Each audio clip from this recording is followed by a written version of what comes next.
So you want to read your part out loud so it connects your mouth, your brain, and your body all together. Okay? So we're reading Burnt. No, you're reading. Isabella said, let's do comedy. She said bananas. Oh, okay. Okay. Yeah? Okay. I'm proud of you, Isabella. Look at you. You just jumped in and chose. Yeah, I like Woody Allen. I do too, but this is a weird Woody Allen one, just to let you know. It's bananas. It is. And I sat next to Julie Christine. You know who was right behind me was the man whose wife was murdered by Manson, Sharon Tate. What's her Roman Polanski? Yeah, it was weird. It was very strange. Oh, Okay. maybe you're right. Maybe we should do the other one now that I'm looking at it. Uh, It is strange, isn't it? you guys warned me. No, what's this other thing? Look at Bert. So Salongo and Sean, you can turn off your microphones and start reading it out loud so that you connect your mouth to your brain. And also, then I want you to take a piece of paper and write down very quickly what you think your back life is, of the character. I think I sent you if I haven't, I'll send it to you, a thing where you can choose where you came from, what you're about, who you are. And sometimes people choose right from their real life, Salongo. So, So we are reading bananas, right? well, hold on, you two. What do you say? Do we have a third script? I don't know. The other one looks really boring. I'm not sure. Yes, you do. You have one that's called Christmas Present, Christmas present. Okay. and everybody's fine. All right. Let's see. Mm. Well, I hope Carolyn is okay. Which one you want, Isabella? I think let's do Christmas present. Hello, I'm away from my phone right now, so leave your name and telephone number, and I'll be happy to get back to you upon my return. Bye. At the tone, please record your message. When you've finished recording, you may hang up or press 1 for more options. Hey, Carolyn, honey, where are you? Are you okay? Let me know that you got this. It's Toni. She always sends me a message.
Isabella, move your mouth. I'm traumatized by this script, Tony. Are you really? It's okay. Oh, It was an unlucky pick. do you want to pick something else? What did you pick, Burnt? No, we did Christmas present. It's all about herpes. Ooh. Okay, so you don't want to do that, Isabella? Do you want to try Everybody's Fine? Yeah, I think let's do Everyone's Fine. We'll Eamon, start. are you okay with that?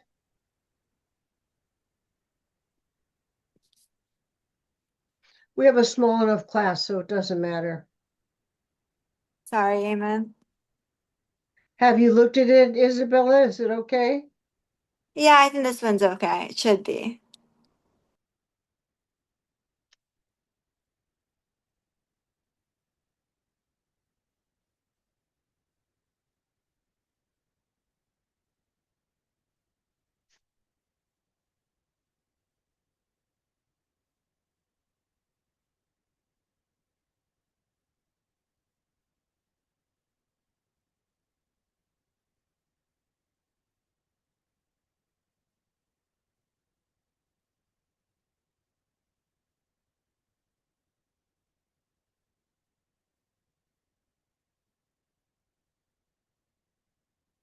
So long ago in your back life history, you might want to think about where you came from, how your parents raised you, what religion you are. Did you go to college? What did you study? All these little specific things help form a character. It's called the character backlife.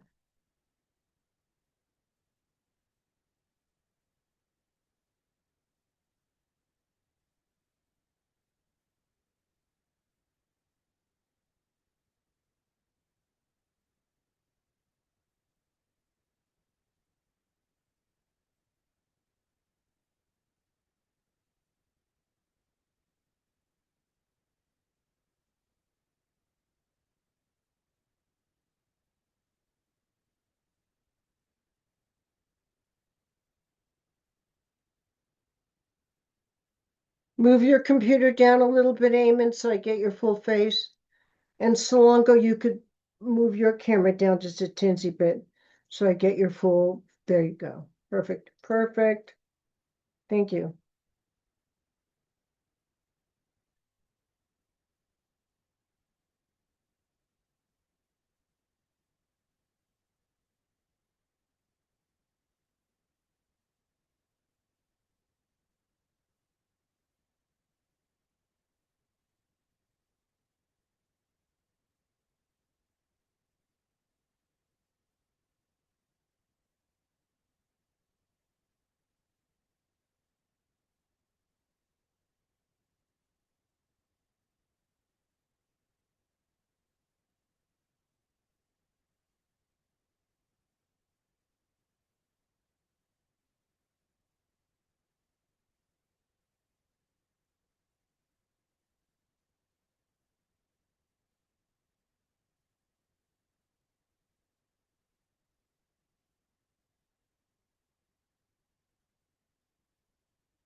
Let me know when you're ready.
Do not send any more. I did not sign up for this. I only bought one.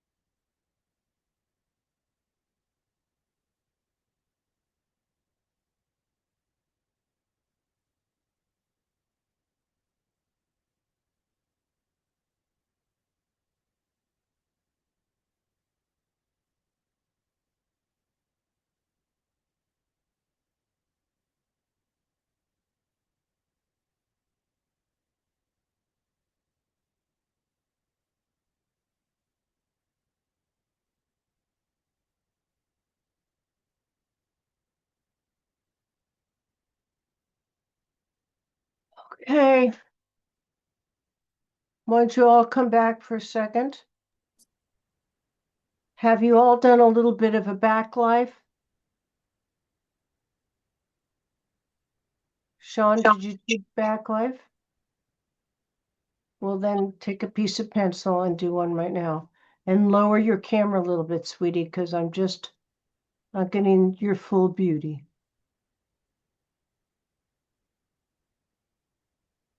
Isabella, did you do a little back life?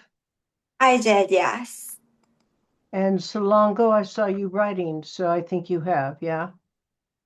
Okay. So just take a moment and just let the character speak through you because, again, remember, I'm teaching you the Hollywood style of acting, which is they see your picture, that in the picture they see is what they have in mind for the character.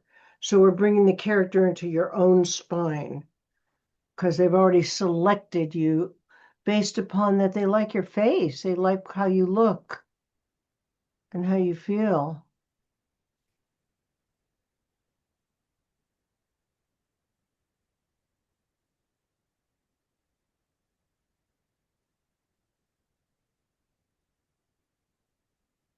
Isabella, can you come in a little bit closer? Yes. Thank you, sweetheart. There's a light right above your head that's just shining brightly on you. Hmm. Wasn't like that before. You got it out the way you had it a second ago. Okay. Now come forward a little bit.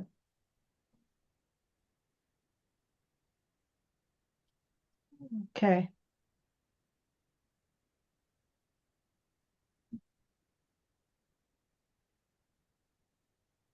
Eamon, have you written something down?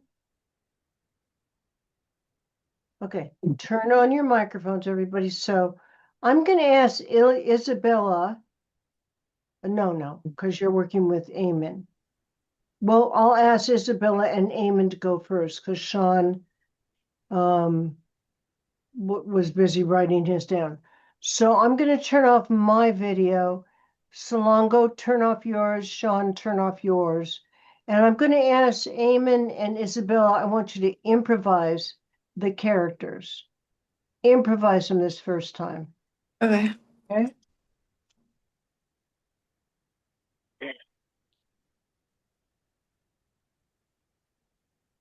Well,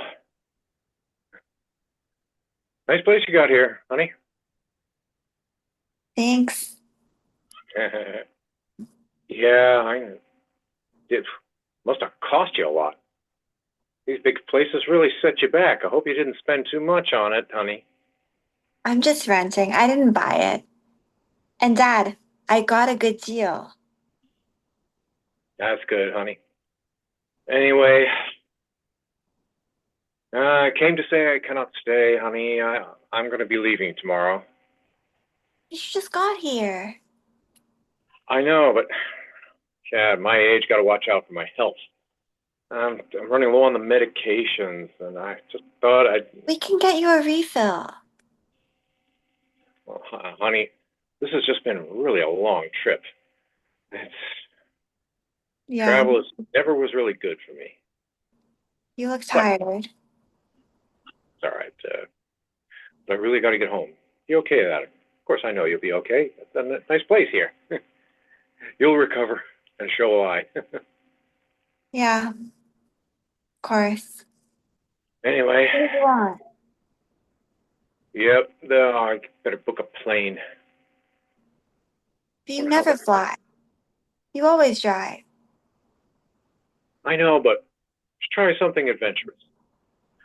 So here's to my solo flight. Cheers to you. Cheers. Mm. Hey, you really didn't want to eat out earlier, did you? No. Yeah, I mean, flying way up high in the sky and just keeping your eyes away from the window just gets me less antsy. But sitting there and eating and rotating that space needle, that just not my cup of tea. Besides, I mean, you remember when your mother teaching you how to eat the spaghetti the right way? Oh, she knew how. She Yeah. taught you all those things.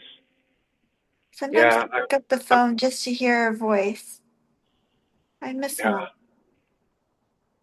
Well, number's still the same, honey. And I've got a listening ear. Remember that. Okay.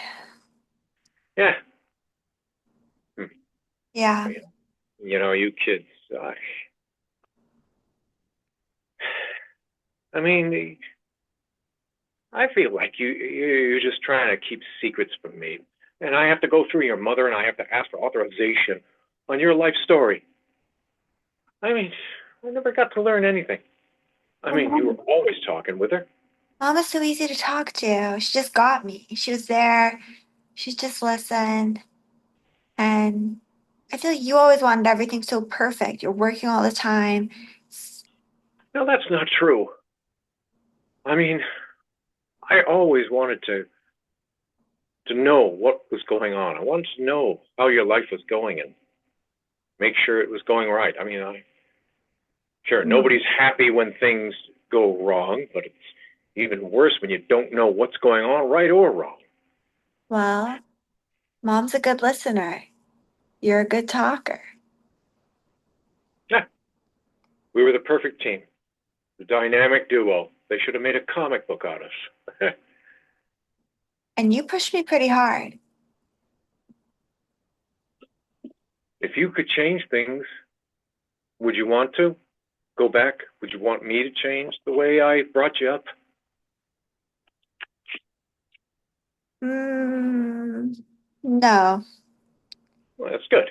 I mean, David may have said yes, but Well, David, your brother, I suppose I wanted him to just, I wanted him to really be able to have it easier than I did, but I wanted you to have it easier too. But I oh, was never really hard on him. I, I guess because the way I pushed him might not have been right. I mean, you remember when I didn't tell you. I went to see him in New York, hmm? and he wasn't home, but just below his apartment is this really nice art gallery. He had some beautiful work on display there. So much I wanted to buy the whole gallery. Yeah. And you know what? I couldn't afford any of it. His artwork is too expensive. That just goes to show how good he came out. And you turned out okay too, honey. I don't know, Dad. Well, you always had a knack for dancing, kid. I mean, you were really light on your feet. You could really cut up the dance floor like you wouldn't believe. So, What about when you were my age, Dad? Did you have any dreams? What were your plans? tell the truth, no. My my father just suggested I try out this. try the. I work in the stock room over down at the office building in our hometown. Next thing I know, I'm working the calculator. Next thing you know, I've got my own desk, and it just worked up from there. I went from paying for my own slice of pizza on the weekends to looking for somebody crazy enough to marry me. And then along came your mother, and I told her, "Hey, I got a steady job, and I'm set to work my way up." And well, that's how we got married, and that's how we got our house. It wasn't really a dream, I just Huh? So there wasn't anything you wanted to achieve? really wasn't about achieving, kid. When it was about staying occupied, keeping stability, staying secure. And then when I got married, and you kids came along, then being a good father. That was that was my dream come true. And I had to make sure I was a good one, kid. That's all I wanted to do. Be a good father.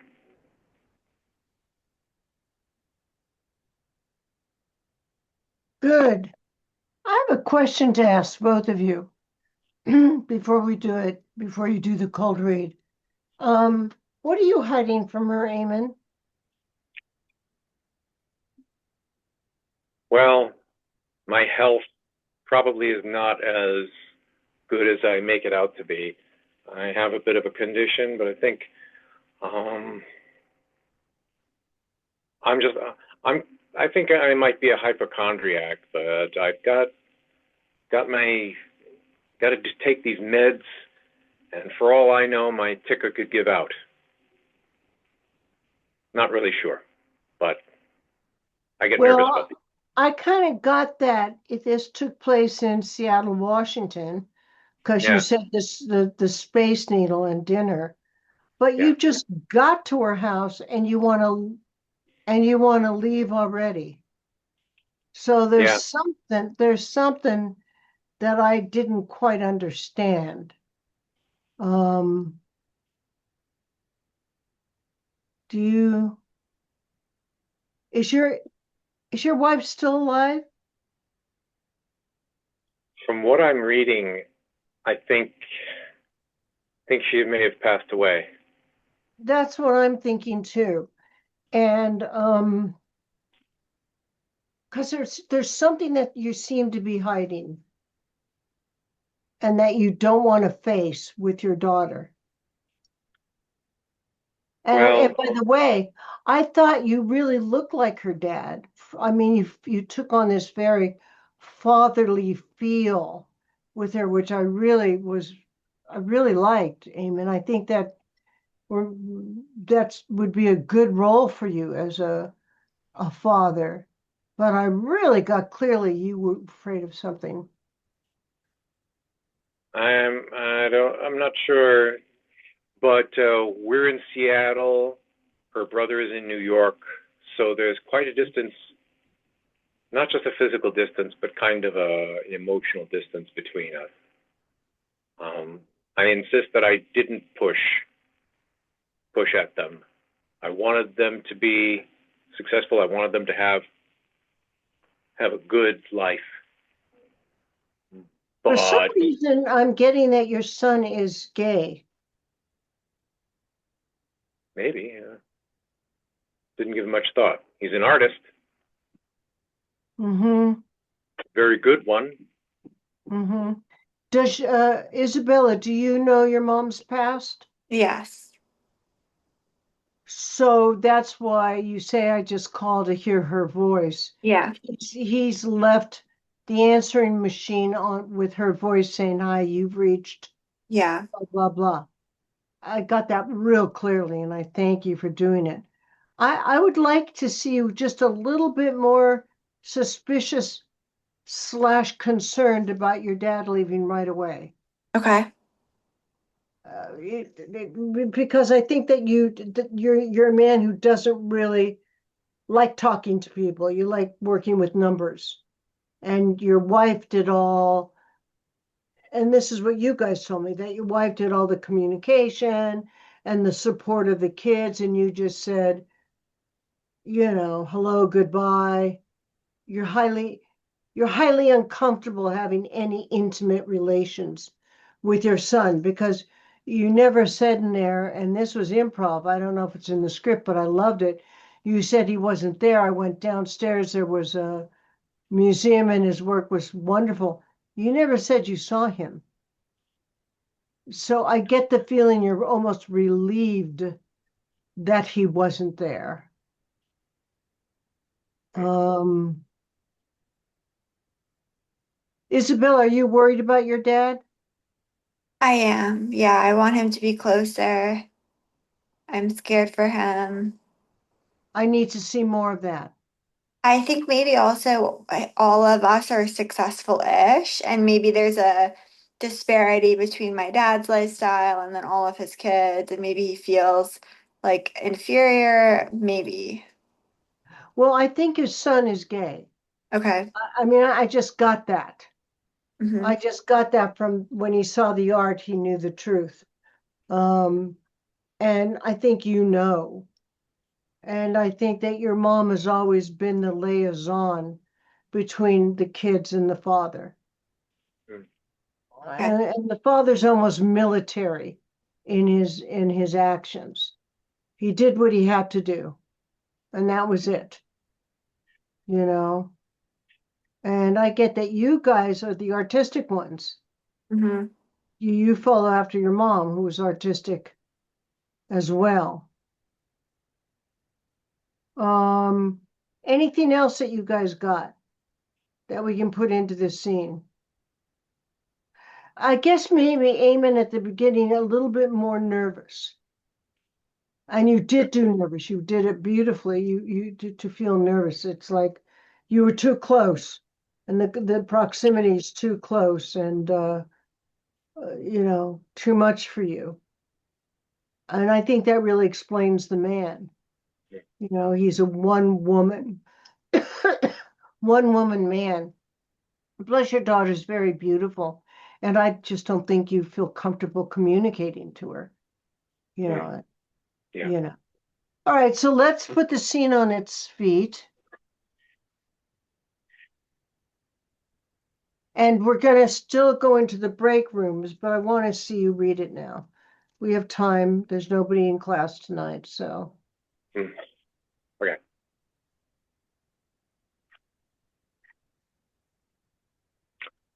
Uh, nice apartment. Yeah, it's a little big though. You bought it? No, I'm renting it, but I got a good deal. Listen, I'm gonna leave tomorrow. I'm gonna go back home. But you just got here. I know it's been a long trip. I'm running low on my medication. I just thought I'd. Well, can you just get a refill? It's been a long trip, honey. Yeah, you look tired. I'm okay. I should get home. Should we go okay with that? Yeah, of course. You should do what you want. Here, take that. I was thinking of flying. You never fly. I know.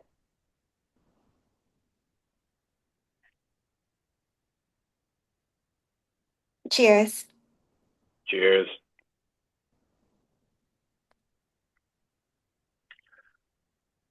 You really didn't want to eat out, did you? No, I didn't. Not 800 feet above the ground in a revolving restaurant. Remember when your mother taught you how to eat spaghetti? Yeah. Sometimes I pick up the phone to dial her number, and then I remember. Keep calling like next time. Number's still the same. I'm still on the other end. Okay. Yeah? Yeah. I don't know what it is with you kids. You always told your mother everything. Never told me anything. You were always on the phone with her. I'd pick up the phone and I'd say hello. You'd say, "Hi, Dad. Mom there?" It wasn't that bad. It was just, Mom was easier to talk to. You always worried so much, as if everything wasn't perfect. No, that's not true. We could just talk to Mom. You couldn't talk to me? Well, she was a good listener. You're a good talker. Oh, so that's good. You made a good team. Yeah. You wouldn't change anything, would you? You pushed us pretty hard. No, that's not true. I. You didn't all feel that way, did you? I think David felt it the most. Yeah, well, I can see that. So he never wanted to let you down. I know. I was never any harder on him as far as I could see. We were all different. Look at him today. Did I tell you I went to see him in New York? No? Well, he wasn't there, but I saw some of his artwork downstairs in the gallery below his apartment. It's right there on display. It was just beautiful. So look what happened to him. He turned out okay. You turned out okay. I don't know, Dad. How can you say that? Look at you. You wanted to be a dancer ever since you were a little girl. You were gifted and nobody pushed you. It all worked out. What about your plans? What did you want to be at my age? I didn't have any plans. I just wanted to hold down a job and find somebody crazy enough to marry me, like your mother. When you guys came along, things were different. There were opportunities. What kind of father would I have been if I hadn't pushed you? So there wasn't anything you wanted to achieve? No, I didn't really think much about it. Never really gave it much thought. All I wanted to do was just be a good father, that's all.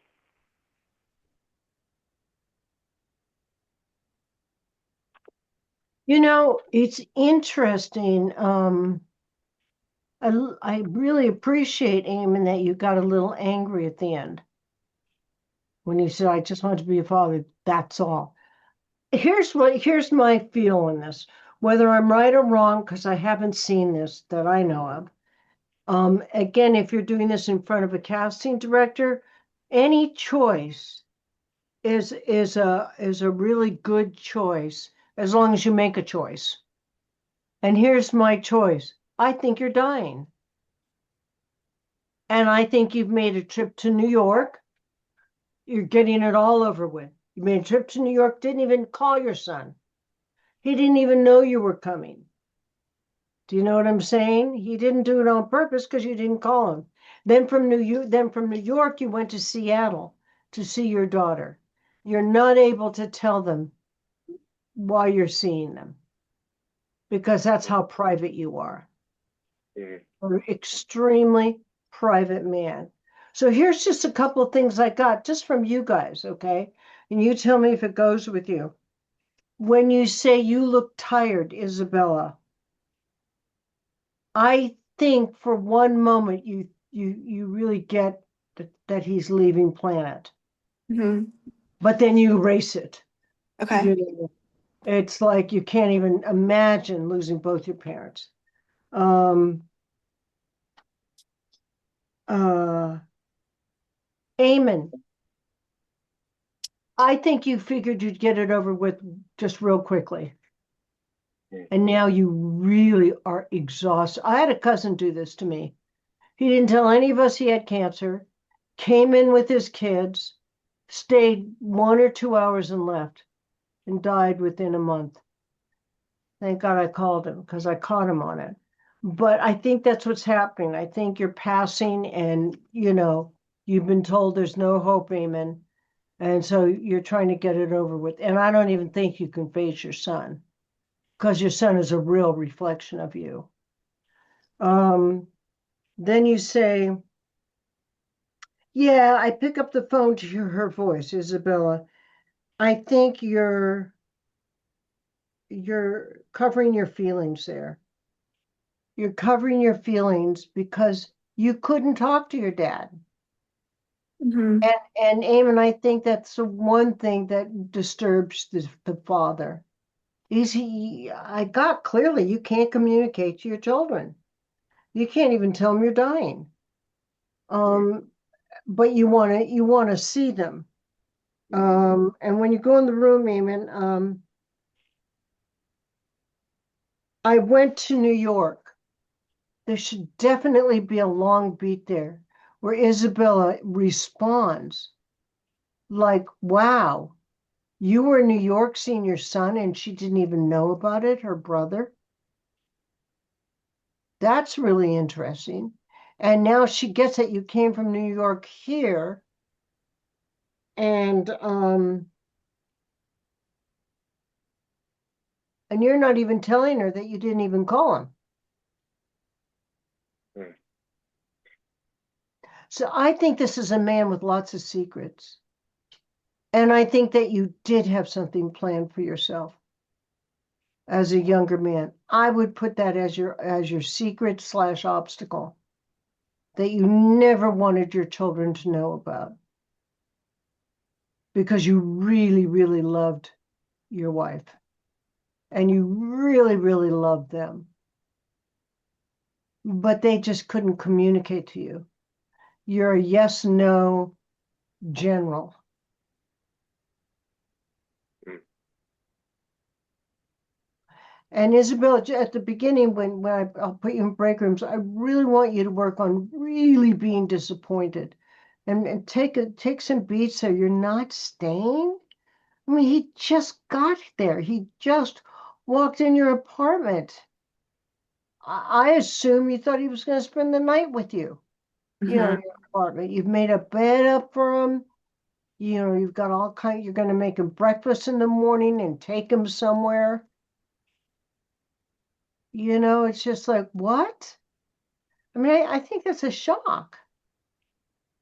So when I put you in the break room, there's just a couple suggestions for you to work on, okay? Okay. All right, sweetie pies.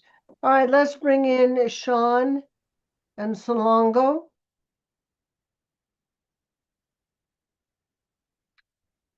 Sean Ching, Mhm. were you eating?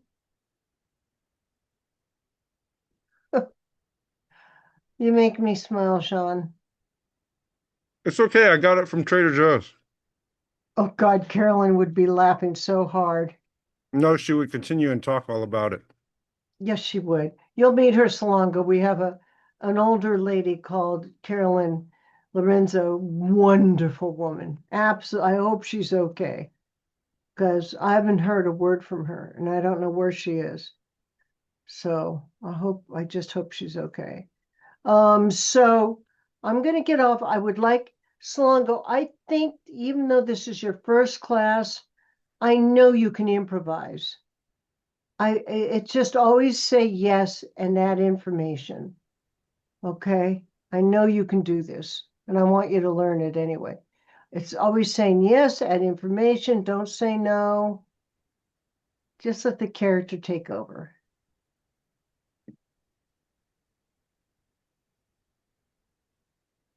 Yes, and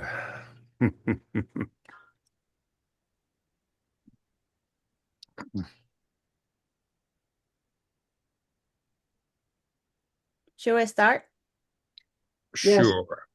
Okay.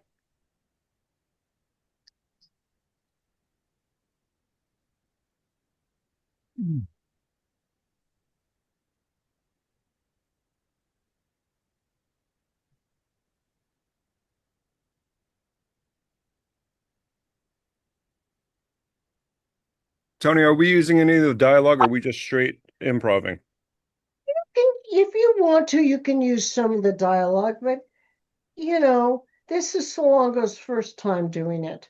And so any help that you can lend to us to further it along, please do so.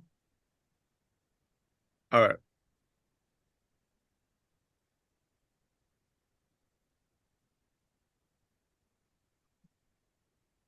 Come in.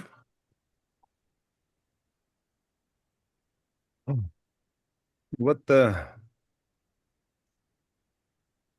what the hell are you doing here?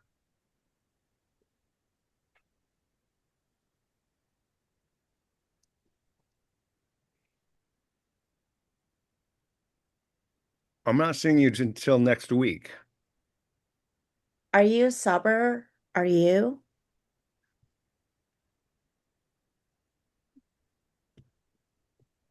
Look, if you mean am I still this side of reasonable comprehension? Then yes. Good, because I want you to hear this when you are sober. These are brilliant, Frank. You have got to start writing again. They are brilliant, they are witty, they are profound, full of style.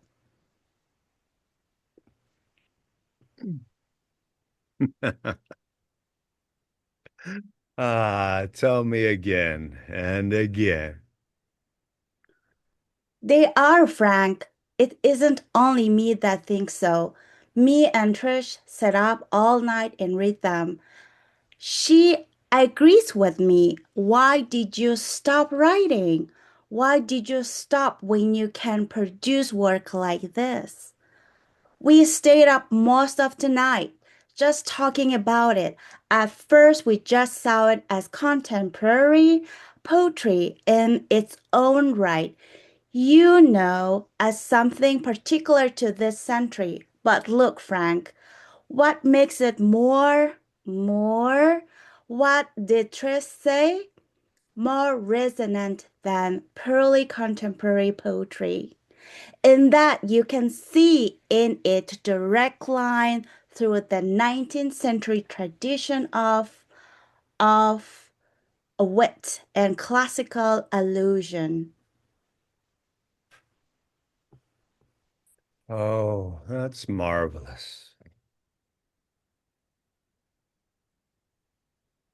Rita, how fortunate I didn't let you see them earlier.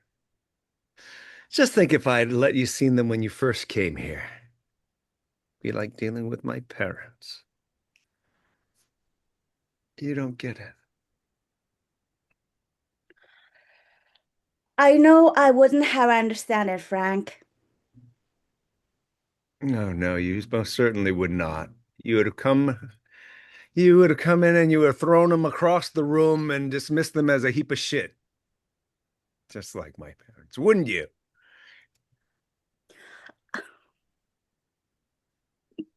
I know, but I couldn't have understood them then, Frank, because I wouldn't have been able to recognize and understand the allusions.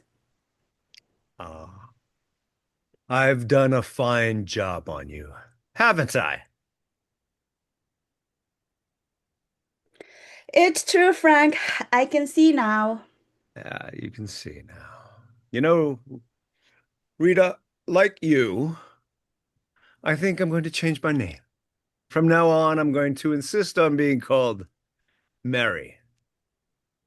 Mary Shelley. Do you understand that allusion, Rita? What? Yeah, Mary Shelley.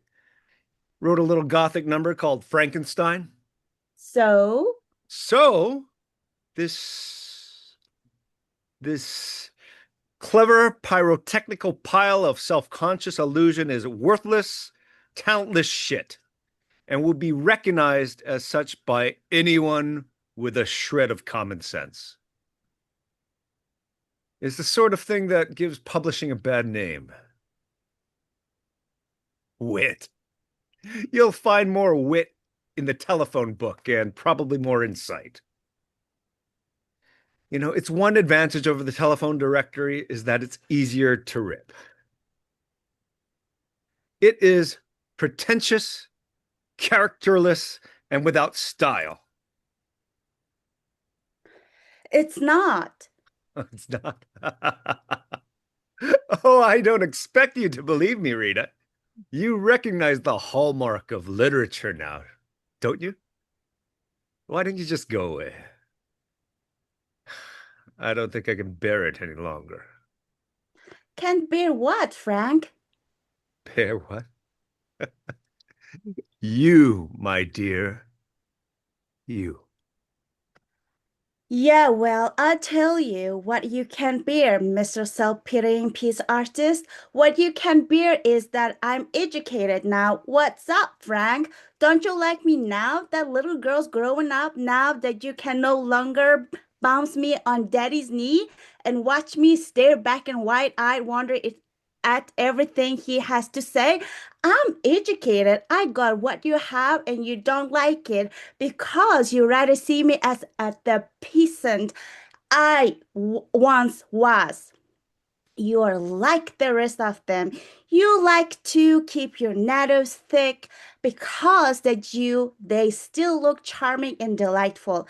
I don't need you. I got a room full of books. I know what clothes to wear, what wine to buy, what place to see, what papers and books to read. I can do it without you.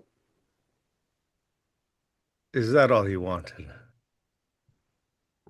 Have you come all this way for so very, very little?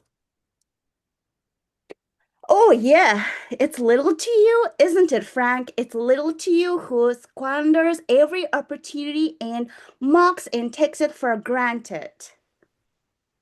Found a culture, have you, Rita? Found a better song to sing, have you? No. You found a different song, that's all.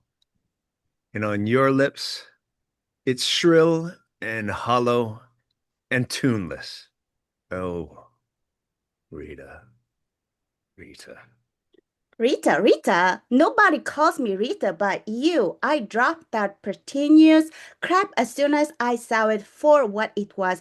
You stupid. Nobody calls me Rita. What is it now, then, eh? Emily or Charlotte or Jane or Virginia?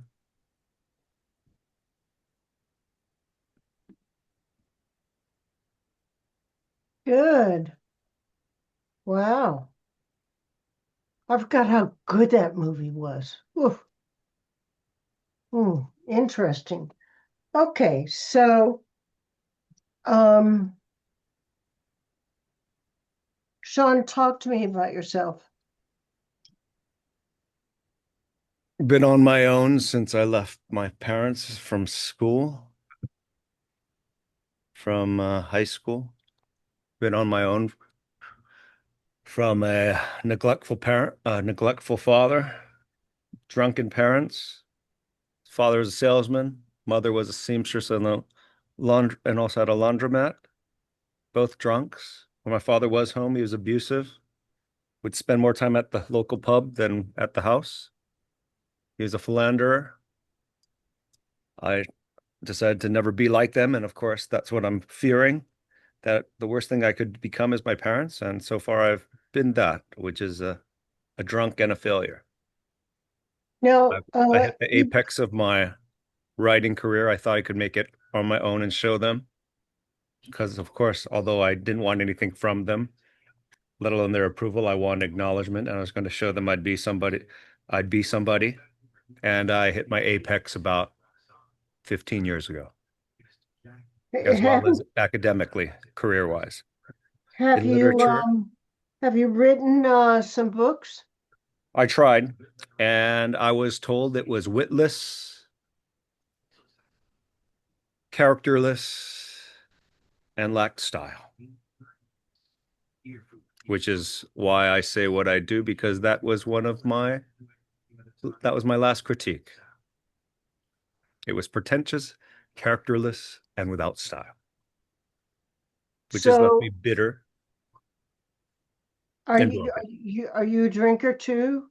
Yes. But the difference is I drink alone, so that's the difference. I don't drink at the pub. I drink alone. So what's your relationship with Rita? She's been my student, she's been my private student, and actually my greatest student. She was like a Cockney hairdresser, wasn't she? Something like that, yeah. Yeah. And she's become very smart. Has she published or done anything that you know of? I know that she's applied herself, and her feedback is the opposite of mine. That everyone likes her stuff, you mean? Yes, So you're in a lot of pain over it. yes. And I see her potential. I always saw her potential, and now she's excelling where I could not. So what I didn't understand, and so that when you read it, I want to get a little bit more clear, is I got there were areas where you loved her Yes, and admired her, and then areas where you just hated her. I mean, you really did a complex, really, really nice, complex acting area there. But in the end, and please tell me if I'm wrong, she's become someone that you dislike. Are you still there? yes. No, Um, I was. It's not that I dislike. It's that I recognize that I would only hold her back. So that's more on me. So it's a little self-loathing of me, but it's also that I want the best for her, and I wish I had that. okay, so I was confused. I mean, I think that's really lovely, and I did see that part of it. But isn't there a part that she don't that I felt she when she was telling you off at the end? I felt that there was a part of you that felt she had turned in to the worst part of people like her.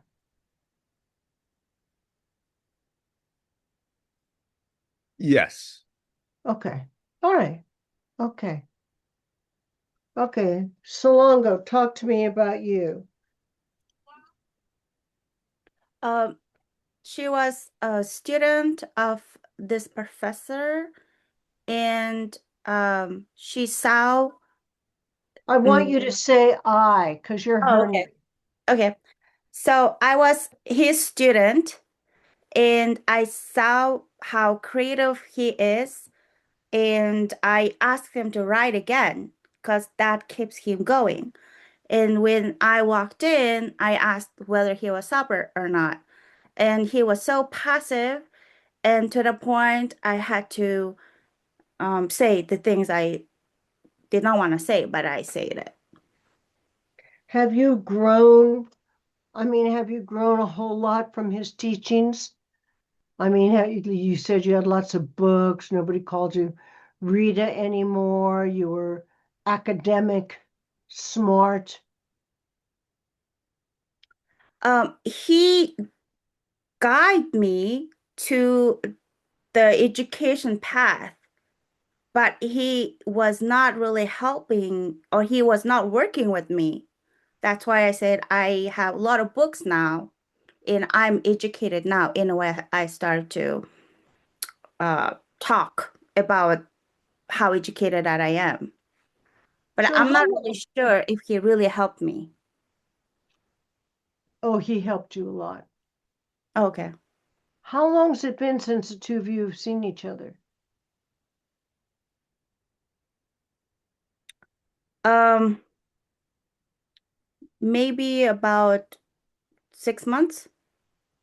What do you think, Sean?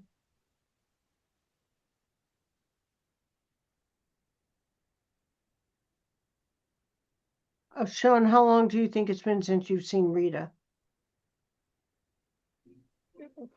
I'd say a week A week? or well, I was confused. So I made a choice that was supposed to be actually a couple days because it says I'm supposed to see you in a week. What are you doing here? I'm not seeing you till next week. Correct. Huh. You're right. So I would think it would be that I'm supposed to meet her every week. Yeah, you are. So that would tell me that it's less than a week because he says until next week. So I think I just saw her yesterday, 2 days ago. Now, if it's something else, I was No, unaware of it, but I that's how think I read it. no, I think you're right. So it's kind of interesting that she's, That's why he says, "What the hell are you doing here? I'm yeah, not but seeing you until next you know, week." the way she ends it, I haven't seen this in a long time, Tony. So I just made that. I don't know what it is, so I but just that's made what I a want you to, but decision. that's what I want you to do. Right, You know, we can't know. We don't know. right. So I made a strong. I made a decision from that. It supports that I just saw her a couple days ago. So she's grown into a better student, I think, than you expected. Oh, she's gone beyond student already. Oh Far yeah, from it. Yeah, she's on her own. yeah, Really, she's outgrown me completely, and I've seen the progress. But because I'm so, it also she says, "Are you sober now?" right. So that tells me I was so drunk. That could be why she's there because she wants to see me when I'm not drunk, and that I wanted to say things to her and I did not. Maybe I decided that I was so drunk I don't remember what we talked about, but I knew that I did. I still haven't told her how I feel. So I looked at this as the tripping point. Oh, you read my works. You think you know me. You don't know me. Got it. So All that's the right. straw that broke the So camel's back because I've never said anything. At least I let's, don't believe so. yeah, let's cold read it now. Let me see.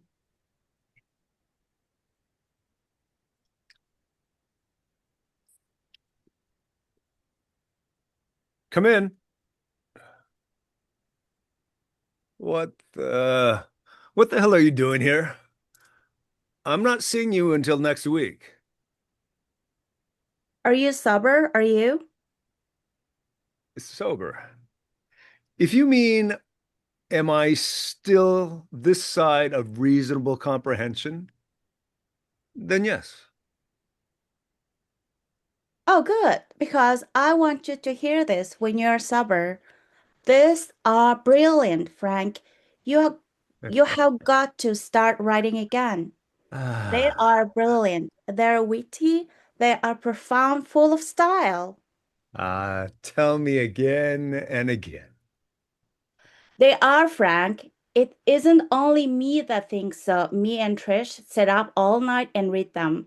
She agrees with me. Why did you stop writing? Why did you stop when you can produce work like this? We stayed up most of the night just talking about it. At first, we just saw it as contemporary poetry in its own right, as something particular to this century. But look, Frank, what makes it what did Trish say? More resonant than purely contemporary poetry, in that you can see in it a direct line through the 19th century traditions of wit and classical illusion. Oh, that is marvelous, Rita. How fortunate I didn't let you read them earlier. Just think if I'd let you see them when you first came here. I know I wouldn't have understood it, Frank. You would have thrown them across the room and dismissed them as a heap of shit, wouldn't you? I know, but I couldn't have understood them then, Frank, because I wouldn't have been able to recognize and understand the allusions. Oh, I've done a fine job on you, haven't I? It's true, Frank, I can see now. Now, Rita, like you, I think I'm going to change my name. From now on, I'm going to insist on being called Mary. Mary Shelley. Do you understand that allusion, Rita? What? Mary Shelley wrote a Gothic number called Frankenstein. So? So, this clever pyrotechnical pile of self-conscious illusion is worthless, talentless shit and would be recognized as such by anyone with a shred of common sense. It's the sort of thing that gives publishing a bad name. Wit? You'll find more wit in the telephone book and probably more insight. It's one advantage of the telephone directory is that it's easier to writ. It's pretentious, characterless, and without style. It's not. Oh, and I don't expect you to believe me, Rita. You recognize the hallmark of literature now, don't you? Why don't you just go away? I don't think I can bear it any longer. Can't bear what, Frank? My dear, you. Yeah, well, I tell you what you can't bear, Mr. Self-pitying piece artist. What you can't bear is that I'm educated now. What's up, Frank? Don't you like me now? That the little girl's growing up now that you can no longer bounce me on daddy's knee and watch me stare back and wide-eyed wonder at everything he has to say. I am educated. I got what you have and you don't like it because you would rather see me as a peasant I once was. You are like the rest of them. You like to keep your natives thick because that way they still look charming and delightful. I don't need you. I got room full of books. I know what clothes to wear, what wine to buy, what plays to see, what papers, books to read. I can do it without you. Is that all you wanted? Have you come all this way for so very, very little? Oh, yeah, it's little to you, isn't it, Frank? It's little to you who squanders every opportunity and mocks and takes it for granted. Found a culture, have you, Rita? Found a better song to sing, have you? No. You found a different song, that's all. And on your lips, it's shrill and hollow and timeless. Rita, Rita. Rita, nobody calls me Rita but you. I dropped that pretentious crap as soon as I saw it for what it was. You stupid. Nobody calls me Rita.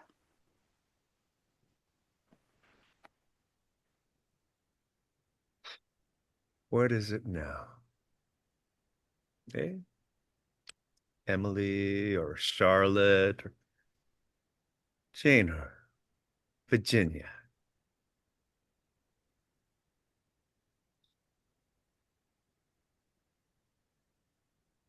Good. Solongo, be careful that you don't drop down too close. Okay. You're starting to cut off your chin. It was really good. I mean, bravo to you, Solongo, for your first time. I think there's just one word you're not pronouncing correctly. It's peasant. Peasant. Say it with me 3 times. Peasant. Peasant. Peasant. Peasant. Peasant. Peasant. Yeah. Peasant. Peasant. Yeah, because you were saying peasant. And Okay. you're saying, oh, you've seen me as a lowly peasant. No, it's lowly peasant. Peasant. Yeah. Okay. So, when I put you in the breakout rooms, um,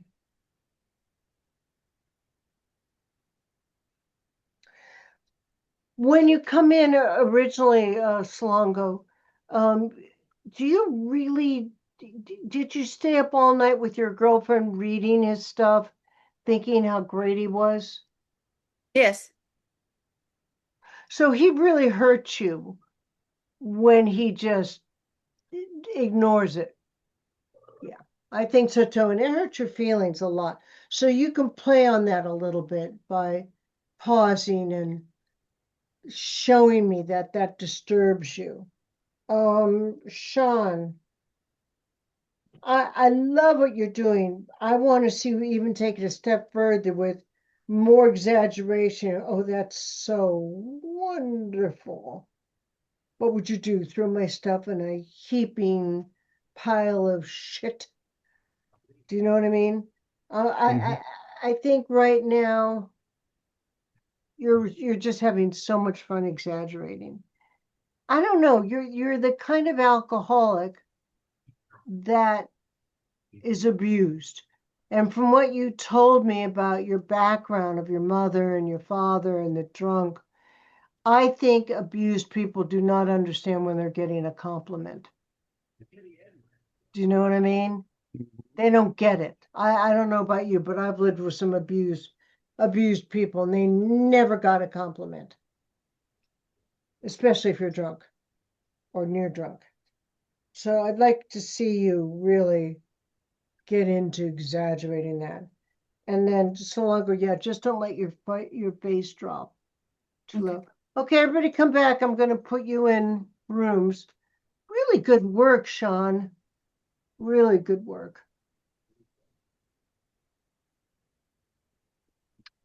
Okay, now that I've got my new computer, my new screen, my new mouse, aren't you guys impressed? What about Isabella?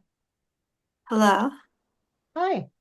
So I'm going to put you in rooms because there's very little of us.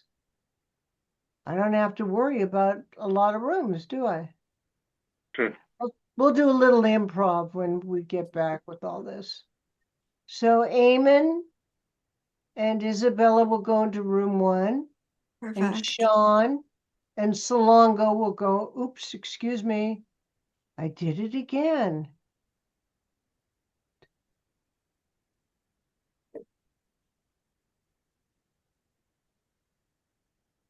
And Sean and Salongo go into room 2. Slonka, do you know how this works? I open all the rooms and you pick room 2. How long do we have? What time is it? It's 8:34. I don't know. Does 8:45 sound good? That's good. That works.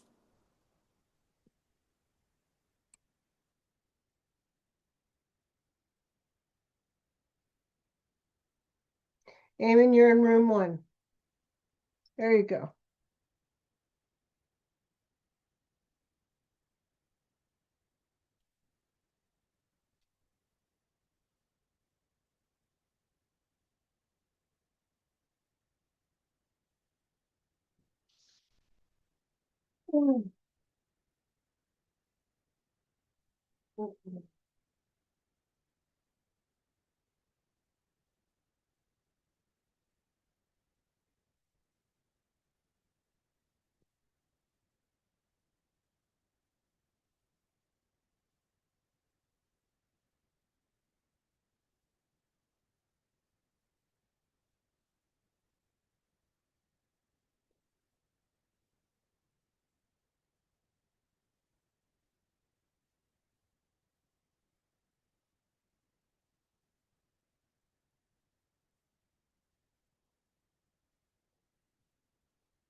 Tony, you're on mute. Progress. Yes, just like I was last week. God, that was horrible. I'm so glad your computer is fixed. Oh, well, everything's new. Oh, perfect. Yeah, I got a 2011 new. No, the camera's old because the camera was still really good.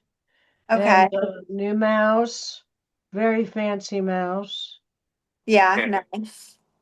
Yeah, that's a professional mouse, Tony. Got two buttons on it. I'm a professional mouser now. And we're back. And we're back. Okay. Okay. So, Isabella, you and Eamon go first, Okay, perfect. but we're going to do a little improv before we end tonight. I know we're missing everybody, and I owe you a class because of last week. So, all right. So, here we go.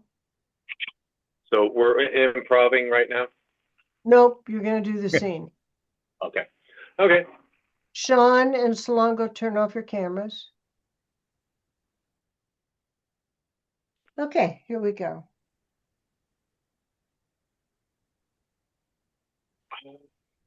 Nice apartment. Yeah, it's a little big though. You bought it? No, I'm renting it, but I got a good deal.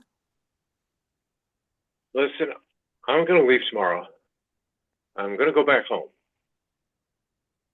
But you just got here. I know, but it's been a long trip. I'm running low on my vacation. I just thought Look, can't we get you a refill? it's been a long trip, honey. Yeah, you look tired. I'm okay. I should get home. Be okay with that? Yeah, of course. You should do what you want. Here, take that. I was thinking of flying. You never fly. I know. Cheers. Cheers. You really didn't want to eat out, did you? No, I didn't. Not 800 feet above the ground in a revolving restaurant. I remember when your mother taught you how to eat spaghetti?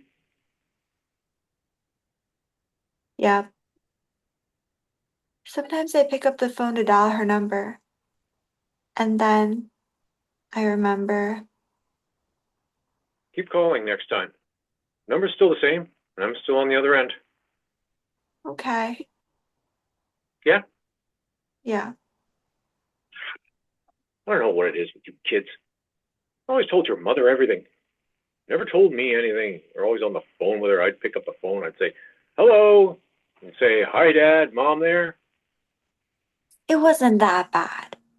It was just Mom was easier to talk to. And you always worried so much. If everything wasn't perfect, No, that's not true. we could just talk to Mom. She couldn't talk to me. Well, she was a good listener. You were a good talker. Well, so that's good. We made a good team. Yeah. You wouldn't change anything, would you? You pushed us pretty hard. No, that's not true. You didn't all feel that way, did you? I think David felt it the most. Yeah, well, I can see that. He just never wanted to let you down. I know. I was never any harder on him as far as I could see. We were all different. And look at him today. Did I tell you I went to see him in New York? No? Yeah, I wasn't there. I saw some of his artwork downstairs in a gallery below his apartment. It was right there on display. It's just beautiful. Look what happened to him. He turned out okay. You turned out okay. I don't know, Dad. How can you say that? Look at you. You wanted to be a dancer ever since you were a little girl. You were gifted. Nobody pushed you.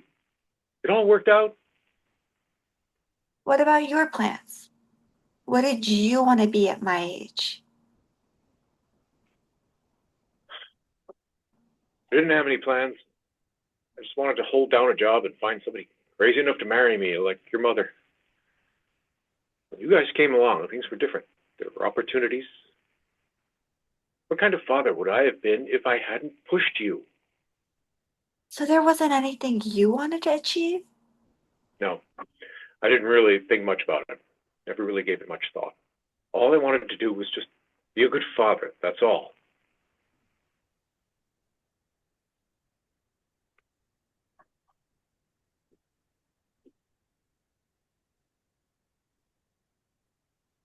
Really nice. Isabella, you took all my direction, which I'm really thankful to you for because it really made a difference, with your beats and everything. And Eamon, you also took my direction, and it was really interesting. I really saw you turn into a father. Mm-hmm. And your secret was wonderful. Your secret was, to me, wonderful that you didn't want to tell them you were sick.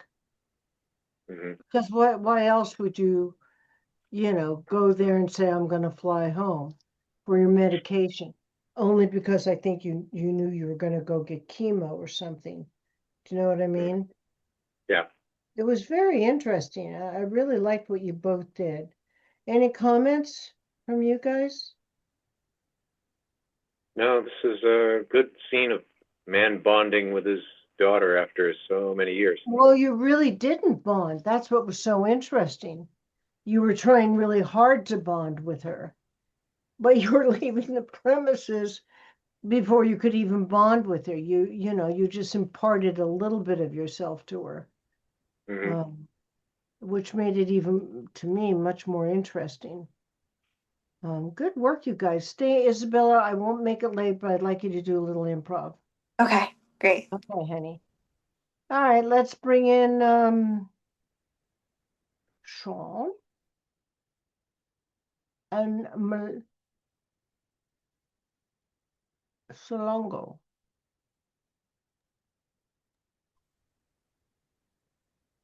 Now be careful, Solongo. Don't lean down too far. Okay.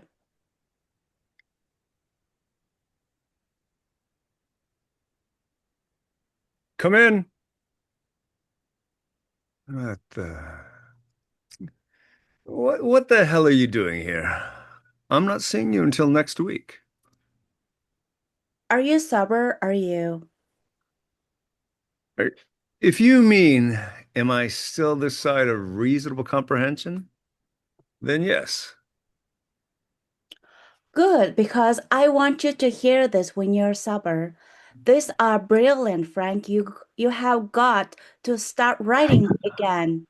They're brilliant. They're witty. They're profound, full of style. Ah, tell me again and again. They are, Frank. It isn't only me that thinks so. Me and Trish sat up all night and read them. This, she agrees with me. Why did you stop writing? Why did you stop when you can produce work like this? We stayed up most of the night just talking about it. At first, we just saw it as contemporary poetry in its own right, as something particular to this century. But look, Frank, what makes it more, what did Trish say? More resonant than purely contemporary poetry, in that you can see in it a direct line through the 19th century traditions of a wet and classical allusion. Oh, that's marvelous, Rita. How fortunate I didn't let you see them earlier. Just think, if I'd have let you see them when you first came here. I know I wouldn't have understood it, Frank. Yes, and you would have thrown them across the room and dismissed them like a heap of shit, wouldn't you? I know, but I couldn't have understood them then. Frank, because I wouldn't have been able to recognize and understand their illusions. Oh, I've done a fine job on you, haven't I? It's true, Frank, I can see now. You know, Rita, like you, I think I'm going to change my name. From now on, I'm going to insist on being called Mary. Mary Shelley. Do you understand that illusion, Rita? What? Mary Shelley wrote a little Gothic number called Frankenstein. So? So, this clever pyrotechnical pile of self-conscious illusion is worthless, talentless shit and would be recognized as such by anyone with a shred of common sense. It's the sort of thing that gives publishing a bad name. Wit? Oh, you'll find more wit in the telephone book and probably more insight. Its one advantage over the telephone book is that it's easier to rip. It is pretentious, characterless, and without style. It's not. Oh. I don't expect you to believe me, Rita. You recognize the hallmark of literature now, don't you? Why don't you just go away? I don't think I can bear it any longer. Can't bear what, Frank? You, my dear, you. Yeah, well, I'll tell you what you can bear, Mr. Self-pitying piece artist. What you can bear is that I am educated now. What's up, Frank? Don't you like me now? That the little girl grown up, now that you can no longer bounce me on daddy's knee and watch me stare back in wide-eyed wonder at everything he has to say. I am educated.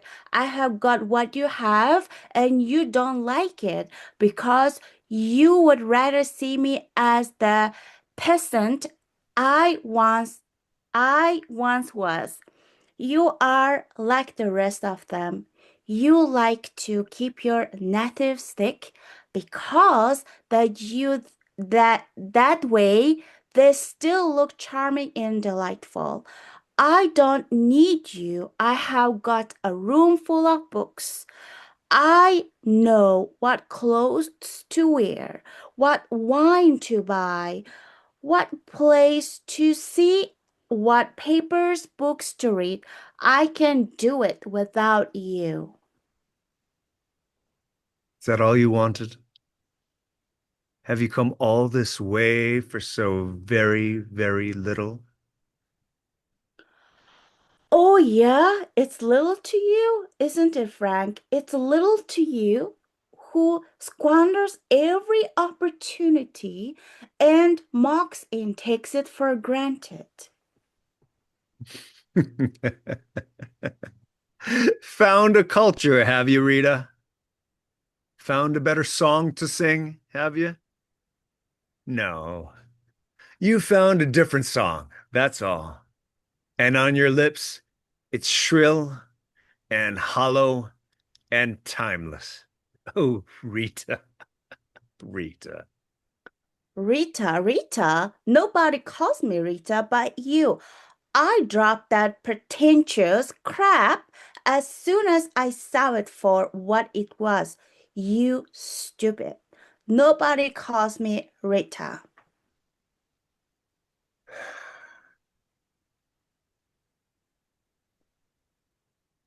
What is it now, then? Eh? Emily, Charlotte, or Jane, Virginia. Hmm. Good. Wow, you both took my notes real nicely. Congratulations, Salongo, for your first class. You really did good. Yeah, and you look beautiful. Everybody come back. Sean, good work. You Thank know, you. Sean, that's not an easy role to play, No. Yeah. but it would be a great monologue for you Hmm. if you put a couple of those things together in between her words, which is what I always did. I think Mhm. that would be a wonderful because it's really, a monologue of a man falling apart because everything she says is true. So that would be a really good monologue for you. Isabella, don't go to bed yet. Well, she has to get up real early in the Yes, I morning. know, Tony. Oh, how do you know? Because you Huh? tell us that. That's why you always say she's got to work, so she has to go first. So I know, does her Tony, I know you're not mother. used to men actually listening to you, but I've been trained by the best. Your mom, thank your mom for me when you have a chance in your prayers. You have. So I want to do a real quick improv with you guys before we end tonight. It's a short class because there isn't very many of us, which is kind of fun. So I was going to say that we become experts in our field. So someone pick a field, anything. AstroTurf. Let's just say AstroTurf. Linguistics. What is it? Linguistics interpretation. Linguistics interpretation. So we're a company, and I'll help moderate it. Always remember to say yes and add information. Never say no. We are speaking at a college, and we're talking about linguistics. Period. I want to thank you all for having us tonight. I'd like to introduce to you some of our fellow members who have created all these different pockets in the field of international linguistics. Our first guest is a woman who put together more of the international linguistics than the local colloquial linguistics, and that would be Miss Salongo Claywitter. So perhaps if she turns on her microphone, she would be able to speak to you about what it means to have the international um, linguistic program going for those of you who aren't born here in America. Salongo, you want to turn on your, yeah. Oh, thank you.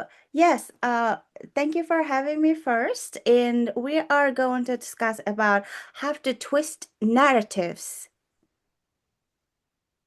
using 365 different languages. But we will be using American English, not the British English or Australian English. It's going to be in American English. Salongo, explain to them why you created this program.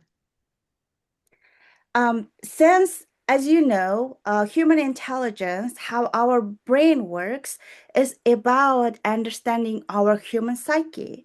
And without language, yes, we can understand, communicate each other, all or people around the world, but without this program, specifically for localization to international level, it's hard for us to understand our story, history, and unique accent, enunciation.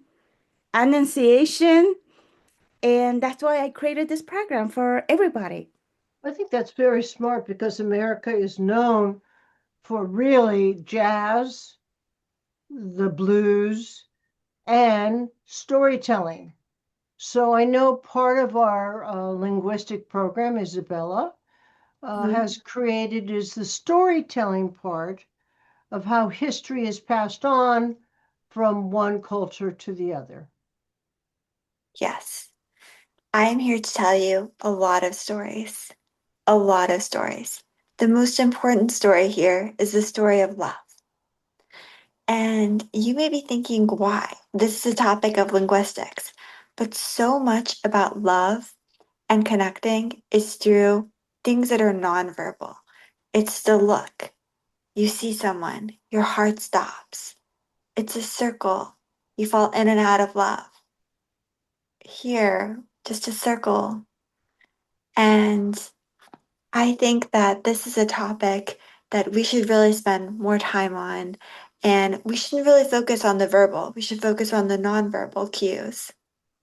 Very interesting. Mr. Ching has developed something also for men and women, which is a codes of how to discuss things with each other. Also, he wrote a special book on the code of love, which is the verbal code. You wrote the nonverbal code book, but he's been working on the verbal code book. Would you like to Well, tell if us you'd like more? to pre-order, you can learn all about it, and because it's going to sell out, like my previous books, they always sell out. New York Times bestseller for the last 3 times I published.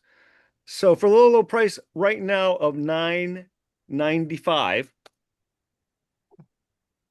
of course, that's just the introductory price because the second payment will be $88.88, of course, because eight is the magical number. But tell us a little bit about your verbal dialogue. Well, Give the us a first thing little is, appetizer of it. well, I learned watching this improv class under this really wonderful intuitive. And she told me that we have to be more sensitive to each other. It's not just cultural and gender specific. It's actually about embracing each other. And part of it is coincided with Isabella's work, which is, of course, nonverbal. And what I learned is nonverbal. For us to be really positive in full engagement with verbal communication, we have to embrace and be sensitive to the nonverbal communication. So it's all about listening. As Eamon's putting his head down right now, not engaged. We can't have a conversation if we have eye to eye contact. Then if once we engage in that part, we can then be attentive to and mirror each other's interests. It's all about listening. Really And also, communicating is listening, be it and nonverbal. also, Yes. you suggested mirroring, which I think is a thing that can either help a relationship or destroy it. Because if your partner's mirroring anger or disgust or upsetness, we all have a tendency to perhaps mirror it back, which is Eamon's Michael's expertise in the whole linguistic mirroring situation that happens between men and women. Well, what happens between men and women is that Men and men. I'm sorry, I should not have said just women, men. groups and groups, individuals to individuals, communities to communities. Their whole method of communications, receiving, listening, expressing, talking is mirrored by the other party's reaction. And what they see in this mirror is not always a perfect, stark reflection. It could be more like a mirror that is kind of like in those old circus fun houses, the wavy mirrors, where we were going like, Yeah. Or the elongation mirrors, or the fat mirrors, or the thin mirrors. yes. And through that, you can always get a way to not so much build barriers, but break them down in a humorous way, amicably. And so every bit of light, you could say, that goes onto this mirror bounces back in a whole different way. Sometimes it's refracted and you get rainbows. But other times it can bounce right back into someone's eyes and it may be a quick flash of, how should I say it? Flash of inspiration, a flash of eureka, right in the eyes. And so the mirroring effect is essential in our method of international linguistics, because we do have 365 languages to consider. Some of them are very old, some like ancient Sumerian. Some of them are very new, like AI algorithms. We take those all into consideration. You know, actually, it's interesting. Our team is also, by saying that mirroring, observing, listening, that's a Meisner technique in acting. So I find that very interesting that we're using that, where we just look, listen, and respond, which is the biggest thing in acting. Does any one of our experts wish to say anything else?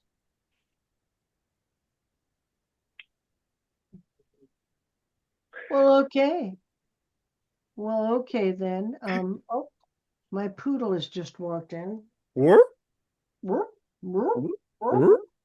So I will be Right. sent, Solanco, if you want to see yourself on YouTube, if you ever want to edit it, you know, eventually, you just go to Toni Attell's acting class on YouTube, and you'll be able to see like tonight's thing. Guys, good work. It's so interesting working with a small group. You know, a lot of teachers don't like it. I particularly love it. You know, it gives me more time to spend more time with all of you. Okay, so my love to you. I know we're ending, 35 minutes early, but I think it's better. And Isabella, drive carefully to work. How long is it taking you to get to work now? Honestly, it takes a long time. It's more the traffic. I feel like driving in LA is so crazy, but it's not that bad. How long does it take you to get to work? It's like 20 minutes, but then on the way back, it depends when you go. If you go peak rush hour, it's like 50 minutes. If you go early, it's 30. If you go late, it's 30. So it's not that bad. Yeah, I'm gonna next semester be coming home from UCLA at 5, Oh, which is like, I mean, oh, that will take you an hour and 30 minutes from the valley. So bad. okay. I'm happy to be teaching. Yeah. So, Shawners, hopefully I'll see you in a couple of weeks over here. Yes, Um, Toni. I'm going to a funeral this weekend, so Okay. Yeah. mm, Mm. not happy. And Right. Damon, good work. Good Thank work. you. Is the mustache new? Well, it's more noticeable now that I've shaved off the beard and the sideburns, and I'm keeping the rest of me clean. So I'll see It looks how well good. it goes. You I got to should do keep, some more. I got to do some more casting call searches. yeah, you should do some of they're doing a lot in Texas with things like Landman and on the ranch, the Dutton family and all that. I think that kind of Yeah, thing would be right up your alley. Isabella, goodbye. She went goodbye. Um, here thank we you, went. Solongo. It was lovely to see you again. And you guys all have a good night. All right. Good night, Toni. Good Night. night. Thank you. Good night. Good Night. night.